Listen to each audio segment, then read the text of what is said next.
Les grandes gueules. Tout sur les dessous de l'actu. Ici, l'actu rime avec liberté de ton sur Radio Espace. Et également sur nos radios partenaires tous les soirs, vous avez accès à cette émission via Espace TV. Évidemment, mon cher Tamba, on a écouté le procureur. Voilà. Moi, je dirais pas dessus parce que je suis habitué à tout ça. Ouais. Mais je veux dire, j'ai même un peu honte. Ouais. Avec tout ce que je suis en train de vivre en live. D'écouter, j'ai même un peu honte. Parce que au départ, ce qu'il y a quand même à dire, c'est que l'honorable Damaro, d'après ce que nous avons écouté depuis hier et que nous avons réécouté encore aujourd'hui, la tendance avait été à dire qu'il n'était pas directement intervenu auprès de la justice elle-même pour faire libérer le vieux. Or, il se retrouve aujourd'hui, justement, qu'il a rencontré le procureur et il le reconnaît lui-même. Je pense que... Pas pour le vieux. Bon, mais en fait, vous êtes mal barré là. C'est du même barré. Absolument. Il s'agit de la même affaire. De la même affaire. Il y a une imbrication. C'est de la même affaire qu'il s'agit. Ouais. Je trouve qu'il y a quand même une dose de mensonge. Aussi bien chez l'honorable, que nous respectons pour sa personne, mais là-dessus, il y a une dose de mensonge.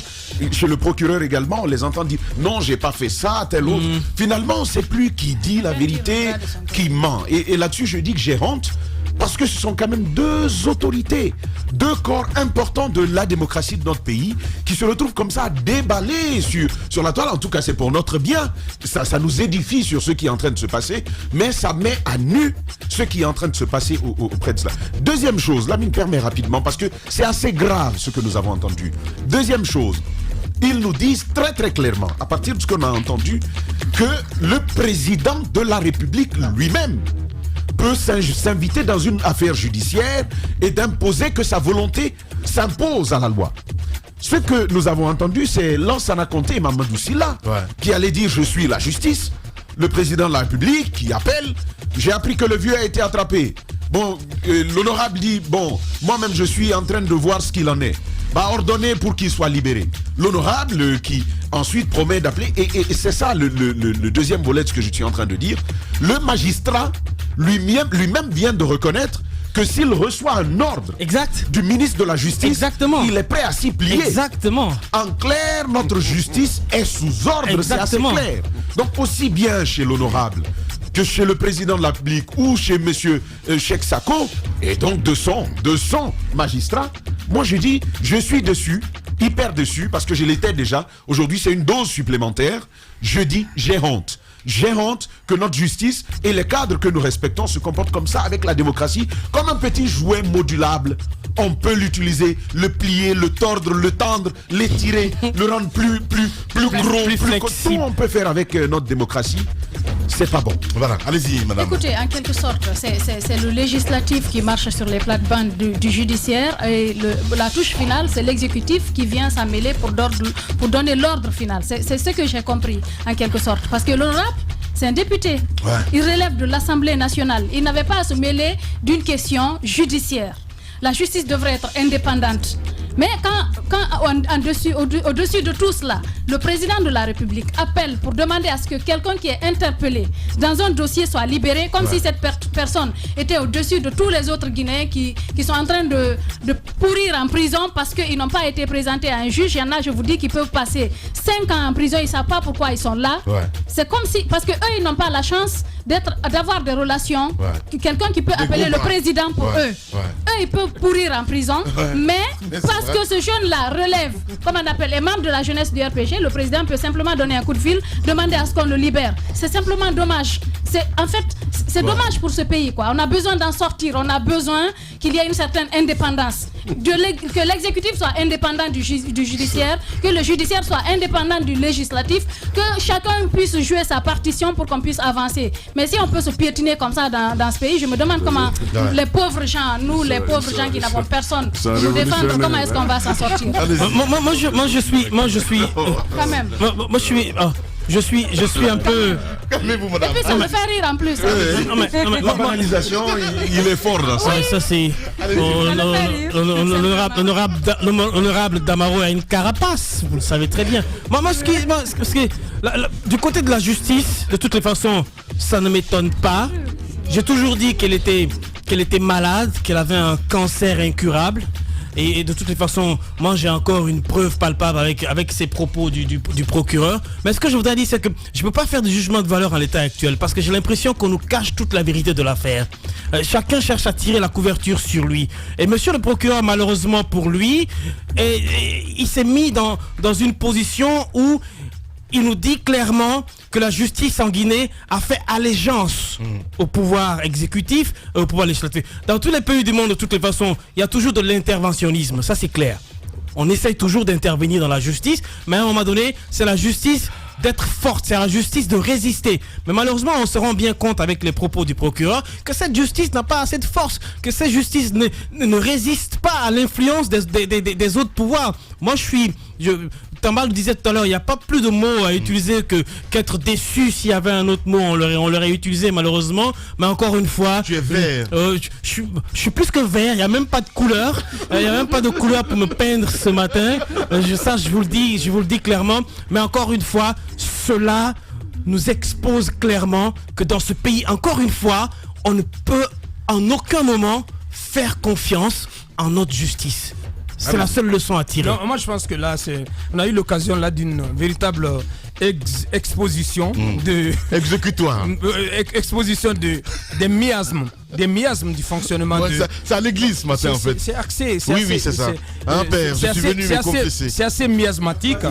Ce que nous avons c'est pestilentiel. Ce que nous avons entendu ce matin. C'est de la folie. En définitive, ce que je retiens au sortir de tout ce que nous avons entendu ce matin, c'est que dans notre pays, je peux me permettre, c'est que la justice, c'est M. Alpha Condé. La justice, lorsqu'il s'agit des militants du RPG Arc-en-Ciel, c'est Dr Mohamed Diané, c'est Honorable Damaro Camara. C'est pas possible. Parce que tout est fait pour faire en sorte que des militants du parti accusés dans une affaire aussi grave soient soustraits de la justice. Autrement, on ne peut pas m'expliquer le cas du Sotikomo. Puisque Armé Cissé est arrêté dans le cadre de la même affaire, Armé Cissé n'est pas moins important que le Sotikomo. Le Sotikomo, lorsqu'il est cité, son nom apparaît. Et nous avons présenté hier le rapport d'enquête qui le met en cause également. Il en est de même pour ces 4 femmes qui sont allées à la radio Djoliba et qui ont appelé à un rassemblement à la station de l'âge Loseni à Banakoro, rassemblement à partir duquel les gens sont allés saccager les installations de Guitar Mining. Je pense que tous ces gens-là, où qu'ils se trouvent, ils doivent répondre à la justice. Monsieur Amadou Damaro Camara, Dr Mohamed Diané, qui ne devait pas aussi appeler le général Baldé pour que ce Sotikomo soit libéré. Parce qu'il devait quand même comprendre qu'il y avait une procédure judiciaire qui suivait son cours normal. Je pense que, en gros et en définitive, notre pays est mal barré parce qu'on se rend compte que ce sont ces mêmes personnes-là qui prennent en otage le fonctionnement de la justice. Pour terminer, j'ai dit aussi que M. Cheikh Sako n'a pas à orienter la justice. Nous avons écouté, nous avons en mémoire ces déclarations et encore sont très fraîches à partir de Banankoro, à partir de Kerouané. Parce qu'il a dit à Kerouané que toutes les personnes arrêtées dans le cadre de cette affaire resteront en prison aussi longtemps. Donc, je pense qu'il n'a pas à tenir cette déclaration. Bien. Parce que régulièrement, on nous apprend que il met pression sur des magistrats, il oriente des décisions. Il y en a par exemple du cas de Paul Moussa Diawara. Je ne sais pas si vous vous souvenez, vous avez remarqué le 1er avril, la décision concernant cette affaire devait intervenir. Nous avons appris que des pressions donc auraient été exercées de la part du ministre. Donc on n'a pas de preuves sur le juge qui avait en charge ce dossier, le juge Kabele. Pourquoi ce juge avait été suspendu pour une semaine? Posez-vous la question. Bien. Il faut donc lui aussi, autant qu'il travaille à faire en sorte que la justice soit indépendante, qu'il ne donne pas d'orientation aux différents dossiers qui sont devant la justice. Voilà. Nous sommes en 2019 et vous êtes au pays d'Alpha Condé. Tout homme qui fera profession de rechercher la vérité et de la dire sera toujours odieux à celui qui exercera l'autorité. Condorcet. Bienvenue chez les GG sur Radio Espace Guinée. Et en 2 minutes, évidemment, nous allons écouter Monsieur Amadou Damaro Camara, notre député, donc président du groupe parlementaire RPG Arc-en-Ciel à l'Assemblée nationale. Allez-y, Monsieur Damaro.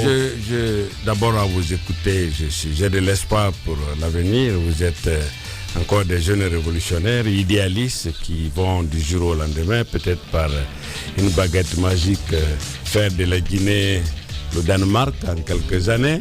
Je l'espère bien, merci. Mais je crois que j'interprète peut-être mal mon rôle. Je sais que dans ce pays, il y a ce qu'on appelle l'abus d'autorité. Ouais. Il y a ce qu'on appelle de la part des forces de l'ordre, de la part de la justice, etc., etc. En tant que législateur, en tant que député, j'ai le droit, et je crois que je suis là pour ça, pour recevoir les préoccupations des constituants, pour dire, écoutez, voici ce dont je suis victime de la part de telle autorité. Je crois que mon rôle, dans ce sens-là, est de dire de quoi s'agit-il. Dans ce dossier-là, Oui, je peux vous poser une question. absolument. Vous avez fauté ou pas du tout? Pas du tout alors. Premièrement, Ouais. je suis venu, c'est sur la route que j'ai appris l'arrestation de Armé. Je suis venu, et là, il n'a pas été honnête. Je lui ai demandé s'il était là. On m'a dit non. Je lui ai dit à qui je peux m'adresser. On m'a montré quelqu'un. Je suis resté dans la cour, c'est lui qui est venu me chercher pour me dire honorable, que me vaut l'honneur de votre présence. Il s'est présenté à moi avec son adjoint, il m'a invité dans son bureau.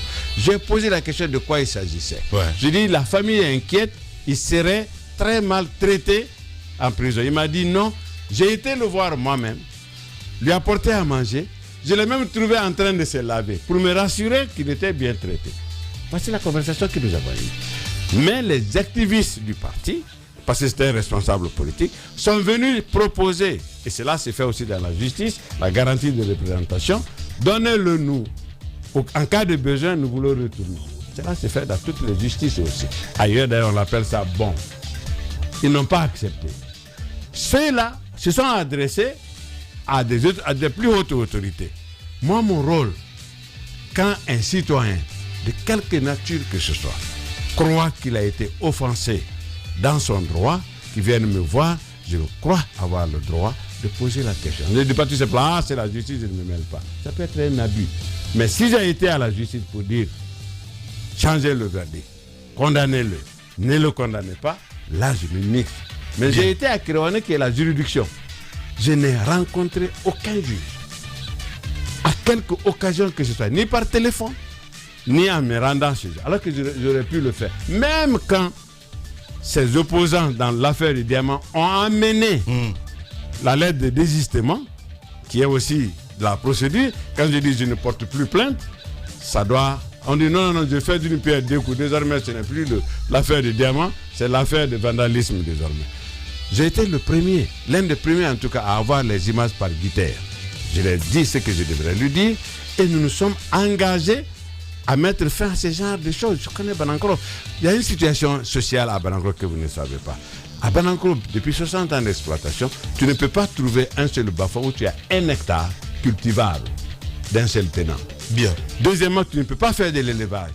Qu'est-ce qu'ils font maintenant? Toute la population n'ont de survie qu'en étant ouvrier minier. Merci beaucoup. Donc moi, je me donnerai toujours ce devoir quand les militants, les responsables, les habitants, les citoyens viennent à moi pour me présenter ce qui paraît être des anomalies, je poserai des questions. Merci beaucoup, honorable. C'est ce que j'ai fait. D'être passé chez les grandes gueules ce matin, mesdames et messieurs. Waouh, comment vous qualifiez cette émission ce matin? Merci à vous tous. Merci à Prince Diallo à la réalisation. Mamoudou Kondé côté télé. C'était donc Damaro premier, acte 2. Forcément, acte 3 va venir la semaine prochaine. Prenez soin de vous. Allez, bon week-end.